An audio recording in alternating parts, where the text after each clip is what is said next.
Chapitre 1. Introduction. La Terre est remplie de 4 races humaines, les races blanches, noires, jaunes et rouges.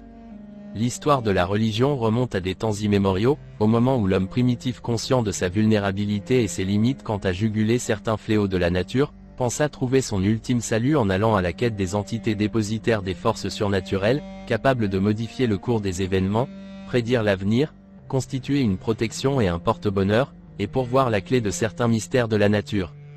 Ces entités devaient recevoir en contrepartie de la part des hommes, une reconnaissance en qualité de divinité auquel devait être voué un culte et une soumission indéfectible en offrant des sacrifices sanglants pour la plupart. Depuis lors, on assista à un nombre croissant des divinités et plusieurs sociétés polythéistes avec leurs différents rites et dogmes à l'instar de l'Égypte et la Grèce antique. Dans chaque société, tous les dieux ne sont pas considérés au même degré, il y a toujours un dieu dit suprême, créateur de l'univers, ensuite des divinités mineures. Ces dieux sont représentés sous des avatars différents, le plus souvent anthropomorphiques, c'est-à-dire des divinités dont on a attribué une apparence humaine. Chaque société a son dieu dit suprême, et tous ils se réclament être le créateur des cieux et la terre. Zeus, dieu du ciel dans la mythologie grecque. Jupiter, dieu du ciel et de la terre dans la mythologie romaine. Rê, dieu créateur de l'univers dans la mythologie égyptienne. Brahma, dieu créateur de l'univers dans la mythologie hindoue. Ainsi, comme nous le verrons plus loin, chaque race veut attribuer à son dieu sa couleur de peau. Est-ce par complexe ou par idéologie raciale? Dans ce livre, nous étudierons en profondeur l'origine d'un dieu ayant une appartenance raciale. Ce livre est loin d'être un livre ésotérique, mais un livre qui met en lumière les origines lointaines du culte universel. J'aurai pour source essentielle la Bible, partant de la création du monde, au culte du Dieu noir proprement dit. Après avoir parcouru ces pages, je suis certain que le lecteur aura une autre vision du monde et trouvera des réponses sur plusieurs questions énigmatiques ayant coulé beaucoup d'encre au cours des âges, engageant des grands débats intellectuels et commentaires purement rhétoriques. Au commencement, la Bible. La raison pour laquelle je choisis la Bible comme fondement de cette étude, c'est simplement parce que, de tous les livres sacrés encore en usage, la Bible s'avère être incontestablement le plus ancien, en partant du Décalogue de Moïse jusqu'à la Renaissance avec le premier livre imprimé par Johannes Gutenberg. Cela ne peut en aucun cas sous-entendre qu'il n'y avait pas d'autres livres considérés sacrés avant la Bible, puisque depuis que l'homme a découvert l'écriture, il y a des manuscrits anciens que les fouilles archéologiques mettent à jour au fur et à mesure dans les 4 coins du monde, à l'exemple des papyrus d'Égypte antique, le livre des morts, des manuscrits apocryphes et j'en passe. La particularité de la Bible, et ce qui lui donne un caractère sacré, est que, la Bible est la seule à évoquer de façon détaillée, la création du monde et la généalogie de l'espèce humaine. Sa crédibilité a été souvent remise en cause par certaines communautés scientifiques, cependant sa véracité ne saurait souffrir d'aucune entorse, d'autant plus que, le caractère sacré d'un livre réside non seulement dans les sujets qu'il aborde, mais aussi dans le nombre des mystères qu'il incarne, usant d'un langage peu accessible aux profanes dont la clé de la compréhension ne peut s'acquérir que par la révélation émanant de la force surnaturelle qui incarne ce livre. Ainsi, quiconque lit la Bible comme un littéraire, aura l'impression d'avoir en face de lui qu'un vieux recueil des récits légendaires, comparable à l'œuvre d'un Nabil Ahed, aux inspirations fabuleuses. Tous les autres livres religieux ont été écrits juste après la Bible. Les plus connus comme le Talmud, l'an 300 avant Jésus-Christ et l'an 200 après Jésus-Christ, et le Coran, l'an 610 après Jésus-Christ, sont des dérivés de la Sainte Bible puisqu'ils sont inspirés des récits bibliques. La création. La théorie darwinienne se fondant sur la pensée selon laquelle l'homme descend du singe, dénote la pire hérésie scientifique. Qu'est-ce qu'un homme instable comme Charles Darwin pouvait comprendre du naturalisme? Rappelons que Darwin, avant d'arriver dans le métier du naturalisme, est d'abord passé par la médecine et l'Église. Sans grande motivation, ses études en médecine se sont soldées par un échec. Ce n'est qu'après qu'il tente une nouvelle carrière en théologie, en vue de devenir pasteur de l'église anglicane, ce qui fut encore un échec. N'ayant rien compris de la Bible, le voilà qui se tourne vers le naturalisme. Et là encore, Darwin n'a rien apporté de nouveau. Il n'a fait qu'appuyer une thèse déjà existante à son époque, celle du géologue britannique, Charles Lyell, qui est contre la théorie biblique de la création. Selon Lyell, la Terre est la résultante d'une évolution continuelle que les forces naturelles opèrent pendant de longues périodes. En 1831, le jeune diplômé, Charles Darwin à 22 ans, embarque à bord du navire britannique le Beagle pour sa première expédition scientifique autour du monde avec comme manuel à portée de main, le livre de Charles Lyell, Principes de géologie. Ne dit-on pas que nous devenons ce que nous mangeons? Voilà d'où vient le génie de Charles Robert Darwin. Il est aussi à noter que la publication de l'ouvrage emblématique de Darwin, De l'origine des espèces, a été parrainée par son ami et guide qui n'est personne d'autre que Charles Lyell. Ce qui est tout à fait normal puisque Lyell avait toutes les bonnes raisons de se servir du jeune Darwin comme piédestal pour parvenir au triomphe de sa théorie évolutionniste qu'il a longtemps peiné à faire inculquer aux catastrophistes, courant biblique. Les fossiles que Darwin attribue aux primates préhistoriques et qui lui ont permis de bâtir sa théorie ne sont en réalité que les restes du serpent ancien de la Bible qui n'avait rien à voir avec un reptile comme on nous l'a longtemps présenté, et qui ne ressemblait guère même approximativement au serpent actuel, mais un bipède doué de langage humain et de raison. Il était plus proche de l'homme physionomiquement que le chimpanzé. Voilà le fameux « chaînon manquant » tant recherché. Quelque part on pourrait dire que Darwin a raison s'il considérait être le descendant du serpent ancien du moins spirituellement puisque cette race de serpents avait pour point fort selon la Bible, la subtilité et la ruse donc, l'art de la tromperie. Nous allons y revenir. Dieu est un terme générique que l'homme utilise pour désigner tout être ou force faisant l'objet d'adoration. Avant l'existence des cieux et la terre, ce mot n'avait aucun sens puisque l'adoration est une faculté que seuls les êtres vivants peuvent pratiquer. À la question de savoir si Dieu existe, je dirais oui, puisque les hommes adorent. Peu importe le modèle religieux que chacun utilise. Mais au-delà de toute conception intellectuelle, au-delà de toute doctrine ou raisonnement humain, il est de toute évidence qu'il existe un être suprême de qui toute chose est venue à l'existence.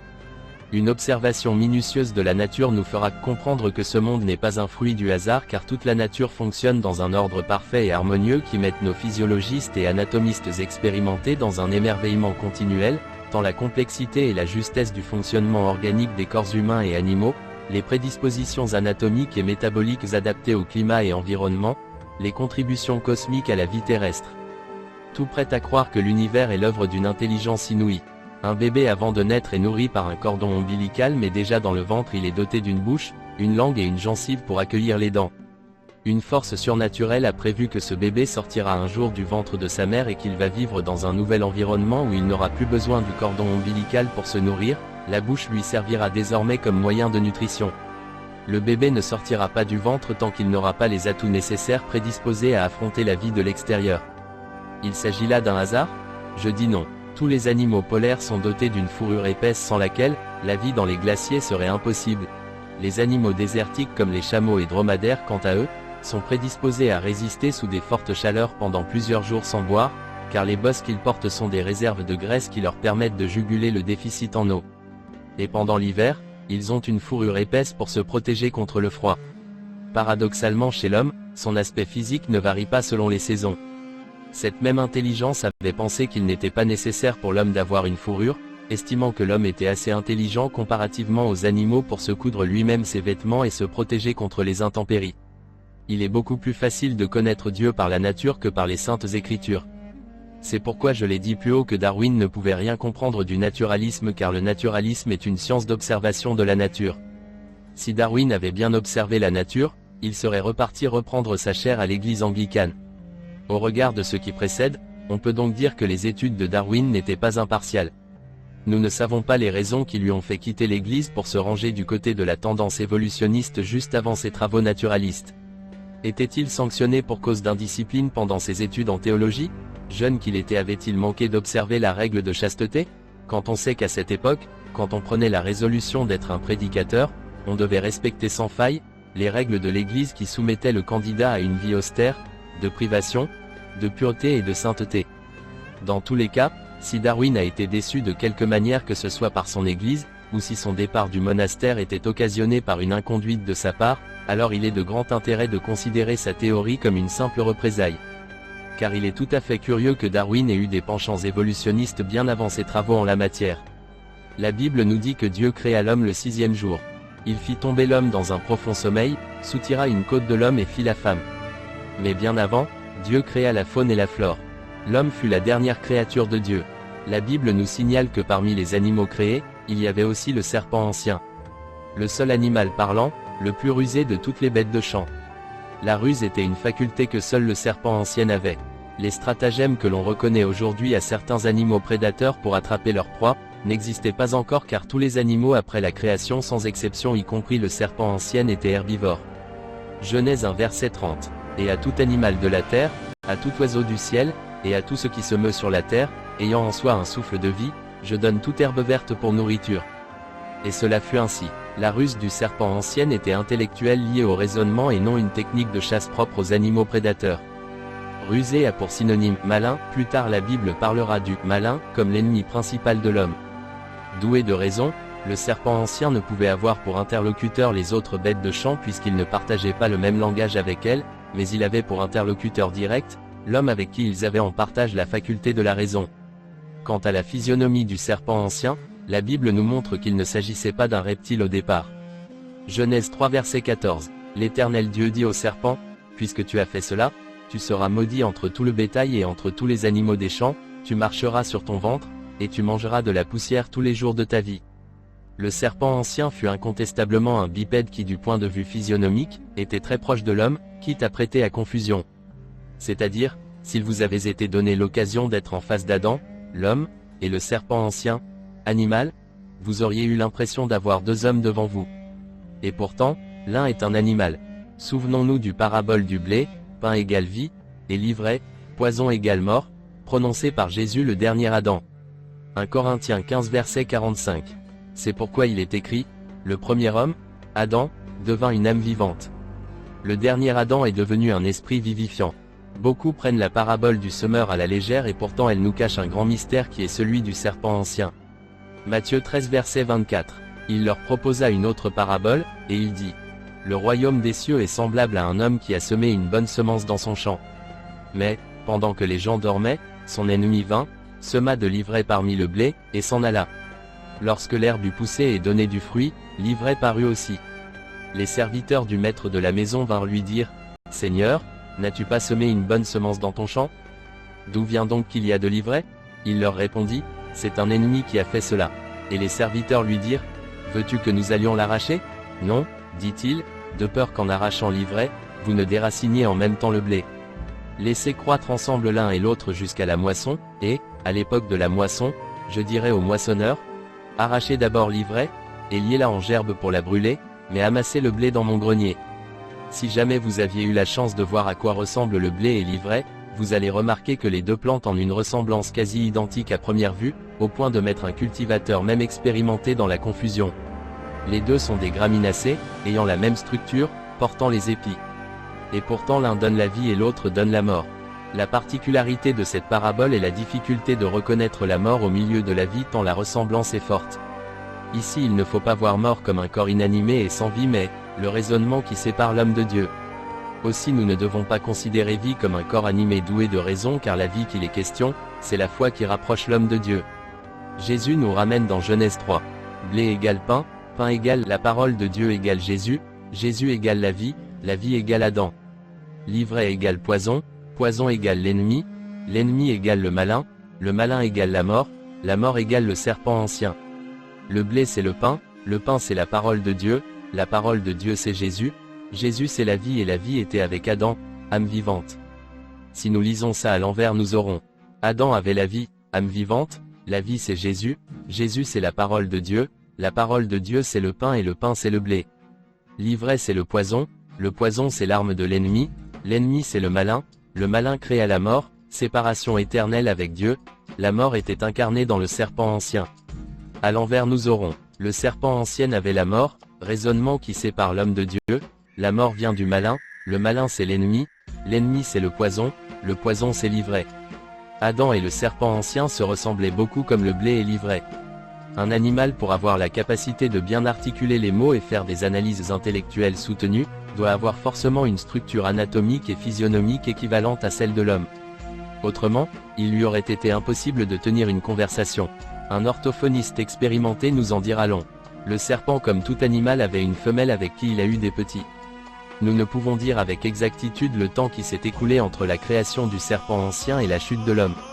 En tout cas, il s'est écoulé beaucoup de temps. Le serpent ancien s'était fait une postérité en Éden, la Bible l'affirme, Genèse 3 verset 15. Je mettrai inimitié entre toi et la femme, entre ta postérité et sa postérité, celle-ci t'écrasera la tête, et tu lui blesseras le talon.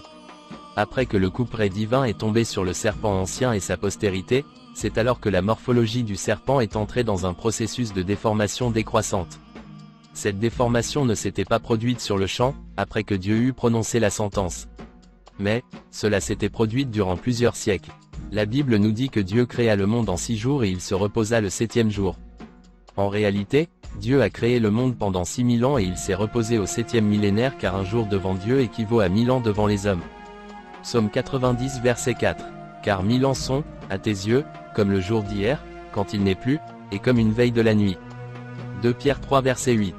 Mais il est une chose, bien-aimés, que vous ne devez pas ignorer, c'est que, devant le Seigneur, un jour est comme 1000 ans, et 1000 ans sont comme un jour. Quand Dieu a dit que la lumière soit, il a fallu 1000 ans pour que chaque propriété inhérente à la composition de la lumière soit constituée et se mette en place. Autre chose à remarquer est que quand Dieu était déçu du comportement de l'homme antédiluvien et qu'il a décidé de réduire sa longévité désormais à 120 ans, Genèse 6 verset 3, il a fallu attendre près d'un millénaire pour que cette malédiction soit effective.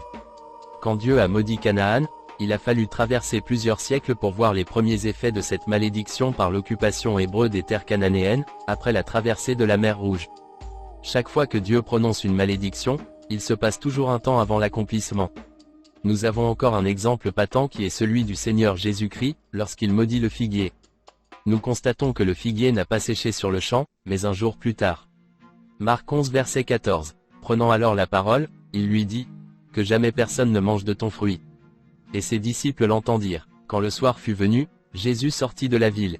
Le matin, en passant, les disciples virent le figuier séché jusqu'aux racines. On ne trouvera donc pas d'inconvénient à affirmer que le serpent ancien a subi une métamorphose de sa structure physionomique et physiologique passant d'un bipède futé à un reptile, et ce, pendant plusieurs siècles. Aujourd'hui, nous n'avons qu'un pauvre reptile qui a perdu son rayonnement d'antan, c'est-à-dire, la verve et l'art de la séduction. Mais cependant, nous retrouvons quelques bribes de ce qui étaient ses prodigieux talents dans ses yeux hypnotiques, la fascination, et dans sa langue pernicieuse qu'il ne garde jamais longtemps dans sa bouche, la séduction par la rhétorique. Ce qui ressort de la malédiction du serpent est qu'il est commis à manger de la poussière tous les jours de sa vie. Or, nous savons pertinemment que tous les serpents sont carnivores. On est prêt à croire qu'il y a quelque chose qui cloche dans Genèse 3. Mais, voyons voir. À la différence des autres animaux qui ont une paire de narines pour renifler et sentir leur proie, le serpent n'a que sa langue qui se termine par 2 petites langues pour retrouver ses proies et non pour les savourer. Le serpent place sa langue ultra sensible sur la poussière pour retrouver les molécules d'odeur laissées par ses proies en déplacement. Il renvoie cette langue dans sa bouche, l'organe de Jacobson qui se trouve dans le palais identifie l'odeur et grâce à ces 2 petites langues, il saura si la proie est à sa droite ou à sa gauche, la connaissance du bien et du mal dans sa langue, l'épée à double tranchant. C'est de cette manière que le serpent mange la poussière chaque jour de sa vie. Certains prendront cette observation de fantaisiste, et pourtant il s'agit là d'une vérité. Comment appelle-t-on quelqu'un qui se sert de sa langue pour tirer profit de l'autre? Un rusé, un flatteur, un séducteur. Et Ève fut sa première victime en Éden. Abonnez-vous à notre chaîne YouTube pour ne pas manquer nos émissions et podcasts. Activez la cloche de notification pour être notifié à chacune de nos publications.